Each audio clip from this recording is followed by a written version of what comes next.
Gas সংকট সহ নানা আইনি জটিলতায় চরমভাবে ক্ষতিগ্রস্ত হচ্ছে দেশের টেক্সটাইল খাত। এতে উৎপাদন ব্যাহত হচ্ছে, বেকার হচ্ছেন শ্রমিকরা। বন্ধ হওয়ার পথে অনেক কারখানা, ফলে ঝুঁকিতে রপ্তানি আয়ের অন্যতম বড় এ খাতটি।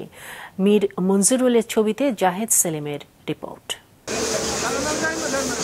শ্রমিকদের কারোরই দম ফেলার সময় নেই, চলছে সুতা উৎপাদনের কাজ। নির্দিষ্ট সময়ে চাহিদা অনুযায়ী বিভিন্ন জায়গায় পৌঁছাতে হবে তৈরি সুতা।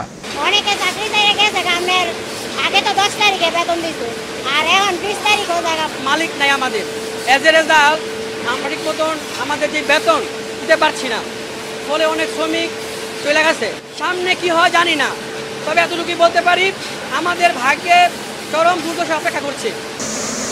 শ্রমিকদের এমন হতাশা অমূলক নয়। ভাই ভাই স্পিনিং মিলস লিমিটেডের অধীনে আরও 8টি কারখানায় একসময় শ্রমিক সংখ্যা ছিল 10,000-এরও বেশি। কমতে কমতে যা এখন নেমে এসেছে প্রায় 6,000-এ। তীব্র গ্যাস সংকট আর নানা আইনি জটিলতার মধ্যে পড়ে স্থবিরতা নেমে এসেছে কারখানাগুলোই। এভাবে চলতে থাকলে সামনে আরও বড় ক্ষতির আশঙ্কা করছেন ঊর্ধ্বতনরা।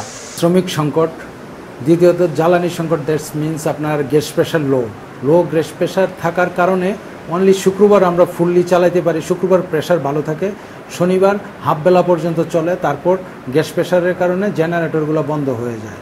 থার্ড, আমাদের আরেকটা অপশন আছে আরইবি। যখন আমরা জেনারেটর ফেলিওর হয় তখন আরইবি দিয়ে চালাই। আরইবিও লোডশেডিংয়ের কারণে আমরা প্রোডাকশন দিতে পারতেছি না। যেই জায়গায় আমার 100% প্রোডাকশন হওয়ার কথা বা 95%, ওই জায়গায় 65% বা 50% প্রোডাকশন হচ্ছে। কিছু কিছু ফ্যাক্টরি বন্ধ হয়ে গেছে। আমাদের মালিক সলভেন্ট থাকার কারণে আমাদের কিছু র কটন আগে ছিল বিদায় আমরা এখনও মার্কেটে চলতেছি। যদি দীর্ঘদিন এরকম মালিকের অনুপস্থিতি থাকে তাহলে আমাদের ফ্যাক্টরি চালানো টাফ হয়ে যাবে। এই কারখানার মতোই নারায়ণগঞ্জের 2,500 এলাকার অনেক প্রতিষ্ঠানই বিপর্যয়ের মুখে। লতিফা ইন্ডাস্ট্রিজের নতুন কারখানার জন্য সমস্ত অবকাঠামো তৈরি এবং প্রয়োজনীয় মালামাল বিদেশ থেকে আনা হলেও তা স্থাপন করা যায়নি।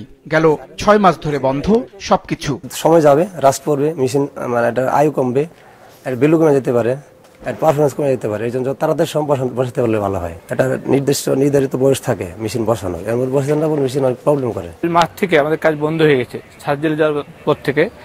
এখন ছাদ যদি আমাদের এখানে থাকতো তাহলে আমাদের কাজ বন্ধ থাকতো না। সব দিকে আমাদের ক্ষতিগ্রস্ত হয়ে যাচ্ছে।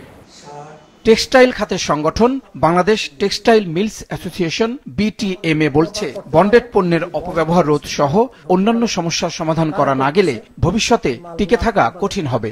এখন যেভাবে চলছে, যদি এভাবে চলে 2028-এর ভিতরে আমাদের এই শিল্প, এই যে 22 বিলিয়ন, পরে কিন্তু আর $1 বিলিয়ন BMRE করার জন্য আনা আছে, কিন্তু গ্যাসের জন্য চালু করতে পারে নাই। ধরুন 23 বিলিয়ন ইনভেস্টমেন্ট আছে। এই 23 বিলিয়নের যে আছে, এটা আপনার 23 বিলিয়নের ভিতরে কিন্তু মনে করেন 16 বিলিয়নই হলো ব্যাংকের টাকা। এই ইন্ডাস্ট্রিটা অচল হয়ে যাবে। কত পার্সেন্ট ফ্যাক্টরি আপনি বলেন তো যে আপনার বেতন দিতে পারে না? ম্যাক্সিমাম 5%। এই জন্য সবগুলিকে ভাঙতে হবে। আপনি বেতন দিতে পারেন নাই, আমি বেতন দিছি, আপনারটা ভাঙছে, আমারটা ভাঙছে। এটা কি কোনো দেশে আছে আইন? রপ্তানিমুখী তৈরি পোশাক খাতের সবচেয়ে গুরুত্বপূর্ণ উপাদানই সুতা।